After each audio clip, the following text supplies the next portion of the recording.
آپ صلی اللہ علیہ وسلم پر جب اعتراضات ہوئے، انبیاء علیہ الصلوۃ والسلام پر جب اعتراضات ہوئے، صحابہ رضوان اللہ علیہم اجمعین، حضرت امام ابو حنیفہ رحمۃ اللہ علیہ، امام مالک رحمۃ اللہ علیہ، بڑے بڑے علماء تاریخ میں جو گزرے ہیں، تابعین، تو پھر باقی لوگ کیا بیچتے ہیں؟ حضرت فرماتے تھے ہم تو خیر اس میں ہیں بھی نہیں، اہل علم میں ہم لوگ نہیں ہیں۔ حضرت فرماتے تھے جب ان کو ہی نہیں بخشا گیا آپ صلی اللہ علیہ وسلم پر اعتراض، چاند کے 2 ٹکڑے کر دیں اور میں ابھی ایمان لے آتا ہوں، چاند کے 2 ٹکڑے ہو گئے، کہا جادو ہے، بتائیے اب آپ، میرے مٹھی میں کیا ہے؟ ابو جہل کہہ رہے اگر آپ فرما دیں گے میں ایمان لے آؤں گا۔ آپ صلی اللہ علیہ وسلم فرمایا میں بتاؤں یا خود مٹھی والی چیز بتائے؟ تو پھر تو پکا ایمان لے آیا۔ دیکھیے ذرا اگر اس پر ہم سوتے وقت غور کریں نا کہ 40 سال تک آپ صلی اللہ علیہ وسلم کی باتوں پر یقین لاتے تھے اور جان دیتے تھے، جہاں 360 بت کا منع ہوا اور جہاں اللہ تعالیٰ کے وجود کا بتا کر اور اس پر ایمان لانے کا کہا گیا، سب دشمن ہو گئے۔ دشمن بھی کیسے کتنے ستائے گئے آپ دیکھیے، نفس، چاند 2 ٹکڑے ہو جائے یہ جادو ہے؟ تو اللہ سے آپ صلی اللہ علیہ وسلم نے دعا مانگی، کنکریاں جو ہے وہ کلمہ شریف پڑھنے لگی، کنکریاں چھوڑ کر بھاگا۔ آخر میں تاریخ کتنی بھیانک ہوئی، حضرت ابراہیم علیہ السلام پر کی کتنی مخالفت ہوئی، سب آپ کے سامنے نا بھائی، حق کی مخالفت۔ حضرت یوسف علیہ السلام، گنتے چلے جاؤں جو اعتراض کر، حضرت شعیب علیہ السلام، نابتول کی کمی بار بار فرماتے تھے، اکڑتے تھے تو آسمان گرا دینا ہم پر۔ دیکھیے قرآن شریف کی تفسیر میں دیکھو کیا لکھا ہوا ہے، آپ ہمیں دھمکی دے رہے ہیں نا، ہم تو ادب سے نام لیں گے تو آپ گرا دینا آسمان، ہمارے پر پتہ چل جائے گا کہ کون صحیح ہے کون غلط ہے۔ ارے آخر اللہ تعالیٰ ناراض ہوئے، گرمی کا عذاب آیا، گھر سے باہر نکل آئے، حالت سب کی خراب، دیکھا کہ ایک صاحبان سامنے موجود ہے، اور صاحبان کے نیچے چلے گئے، اب بس سب کام بن گیا، صاحبان سے آگ برسی، سب کو جھلس کے رکھ دیا۔ فرعون کا انجام ایسا اللہ نے کیا کہ اس کی لاش کو قیامت تک اللہ نے رکھ دیا۔ یہ جو چھوٹے چھوٹے فرعون ہر وقت ہوتے ہیں، آپ سوچو یہ ابھی جس علاقے میں گیا ذرا غور سے سننا، اتنا اب تک شدید غم ہے، اور انہوں نے بتایا کہ یہاں ایک فلاں منسٹر ہے اور ہندو، اور اب تک بہت بڑی تعداد میں چرچ یہ مندر بنوا چکا، قیمتی گردوارہ مسلمان بنا کر دے، مندر بنا کر دے، چرچ بنا کر دے، تو رونا ہے یا نہیں رونا؟ اور اس فرعون سے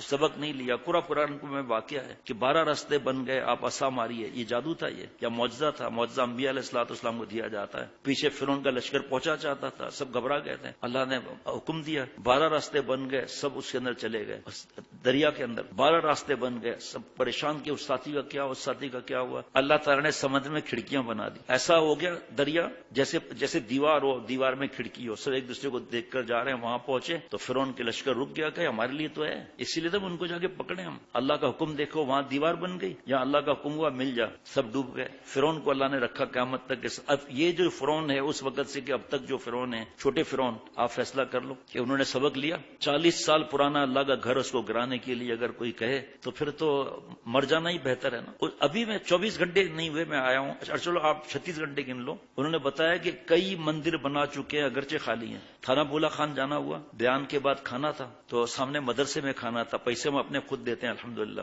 جب کھانا کھا کے میں سیڑھیاں نیچے اترا تو سامنے اتنی بڑی بلڈنگ ایسے چوڑائی میں، اتنی خوبصورت کہ آپ سوچ نہیں سکتے۔ تو میں نے پوچھا یہ کیا عمارت ہے؟ تھانہ بولا خان کا مندر ہے، پتہ نہیں کتنے کروڑ روپے خرچہ ہوا اس پر۔ میں نے فوراً پوچھا کہ معیشت کا سب ہندوؤں کے کنٹرول میں ہے، جہاں کچھ ہو جائے نا ساری دنیا ہنگامہ کھڑا کر دے گی پاکستان کے لیے، اور وہاں جو مسلمانوں پر اذیتیں دی جا رہی ہیں وہاں سب خاموش ہیں۔ برما میں آپ کو پتا ہے آج تک کبھی سیاست کی بات نہیں سنی ہوگی، میں فرعونیت کی بات کر رہا ہوں۔ ہمارا کام ہے اللہ سے دعائیں مانگنا۔ جب سے سنا ہے مسجد کا اتنا دل میں بوجھ ہے، اتنا دل میں بوجھ ہے، کیا پوچھو مت آپ، اتنا بوجھ ہے۔ مندر کھڑے ہو رہے ہیں، گردوارہ کتنے کروڑ روپے میں بنا ہے، ایک مسجد بنائی حکومت نے تو بتا دیں آپ، ایک بنائی ہو تو بتا دیں، حالانکہ حکومت کا کام ہے یہ۔ اور پھر کسی کی پراپرٹی بھی نہیں ہے، باغ ہے، اگر پراپرٹی بھی ہو تو 40 سال تک خاموش، اور ابھی سب کو اس کی فکر لگ گئی سے۔ اللہ تعالیٰ جب ناراض ہوتے ہیں نا، جب گیدڑ کی موت آتی ہے تو شہر کا رخ کرتا ہے۔ حضرت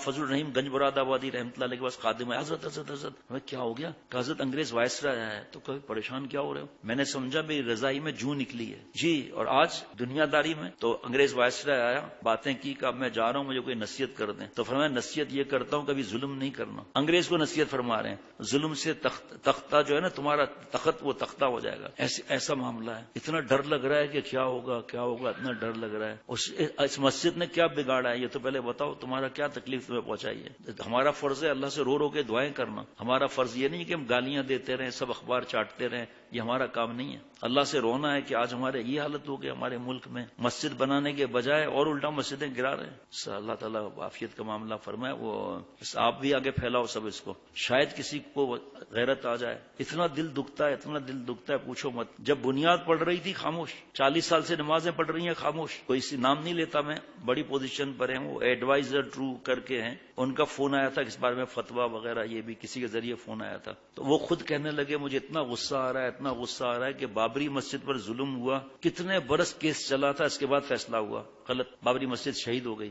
اور یہاں دوسرے کیس پڑے ہوئے ہیں، اس کو ہاتھ نہیں لگا رہے، اس کو فوراً 20 لائنوں میں فیصلہ کر دیا. یہ میرے گناہوں کی نوحست ہے اور کچھ نہیں ہے، میرے گناہوں کی نوحست ہے. ان بدبختوں کو پتہ نہیں ہے کہ یہ قیامت تک مسجد ہی رہے گی. جو آپ کو اس پہ بنانا ہے بنا لو، پھر اگر ایسا ہے تو چین نہیں آئے گی، چین نہیں آئے گا. ایک صاحب کا جو ہے وہ کیا عرض کروں، گھر پتہ نہیں کیا کیا اناتھورائز تھا، چند گھنٹوں میں اتھورائز کرانی ہے. اس مسجد کو اتھورائز کرنے میں تمہارا قیامت تک کا صدقہ جاریہ نہیں بنے گا. جاہل جنہوں نے لوگوں کی زمینوں پر قبضے کیے ہوئے ہیں ان کے لیے کچھ نہیں ہے. جب حکومت نہیں بنائے گی تو آخر تو لوگ بنائیں گے نا. آخر ابھی ایک جو ہے جہاں میرا ملک میں زیادہ جانا ہوتا تھا وہاں سے ای میل آیا، لکھا ہے کہ میں اتنا پریشان ہو گیا ہوں، جان چھڑاؤں کس طرح آؤں کا، اتنی بے حیائی اور یعنی بڑھ گئی ہے چند برسوں میں، اور بدکار عورتوں کے وزٹنگ کارڈ زمینوں پر گرے ہوئے ہیں. اور بس اتنا کہہ سکتا ہوں، تصویر کیسی تصویر یہ نہیں بتاؤں گا. بچے برباد ہو، بچیاں برباد ہو، زمین پہ گری ہوئی ہیں وزٹنگ کارڈ ان بدکار عورتوں کے. لائسنس مل گیا نا. ہم لوگ گناہوں میں ڈوبے ہوئے ہیں. گناہ سے نکلے تو ہم دین کا کام آگے پھیلائے نا بھائی. ہم گناہوں میں ڈوبے ہوئے ہیں تو دعا کیا مانگیں گے، کس درد سے دعا مانگیں گے.